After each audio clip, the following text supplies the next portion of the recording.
ایک مالدار شخص کا ایک غلام تھا۔ غلام نہایت محنتی، دیانتدار، متقی اور پرہیزگار تھا۔ اپنے ایمان اور خدا کی محبت میں جتنا پختہ تھا، اس کا آقا اپنے اللہ کی فرما برداری میں اتنا ہی کمزور ایمان اور نافرمان تھا۔ ایک دن صبح اذان فجر سے پہلے ہی اس شخص نے اپنے غلام کو آواز دی کہ مجھے حمام میں غسل کرنے کے لیے جانا ہے، میری ضروری چیزیں ساتھ لے لو۔ غلام نے جھٹ پٹ ضروری سامان لیا اور اپنے آقا کے ہمراہ چل دیا۔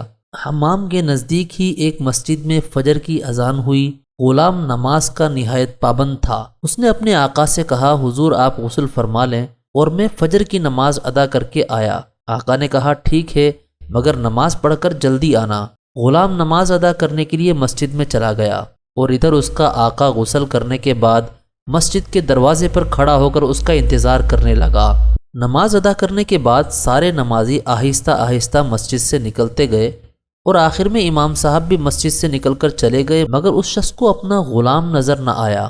جب اس کے انتظار میں بہت دیر ہو گئی تو آخر مجبور ہو کر آقا نے مسجد کے دروازے پر کھڑے کھڑے آواز دی کہ تو باہر کیوں نہیں نکل رہا؟ غلام نے جواب دیا، ذرا رکیے، میں ابھی آتا ہوں۔ غلام کو اس وقت حق تعالیٰ کا خاص قرب عطا ہو رہا تھا۔ وہ اللہ تعالیٰ کے حضور مناجات میں محو تھا۔ آخر آقا نے تنگ آ کر کہا، ارے او غلام، سارے نمازی اور امام مسجد اپنے ٹھکانوں کو جا چکے ہیں، اب تو اکیلا مسجد میں کیا کر رہا ہے؟ وہ کون ہے جو تمہیں باہر نہیں آنے دے رہا؟ کس نے تجھے مسجد میں روک رکھا ہے؟ غلام نے جواب دیا، حضور جس نے آپ کو مسجد کے باہر روک رکھا ہے اسی ذات نے مجھے مسجد کے اندر روک رکھا ہے۔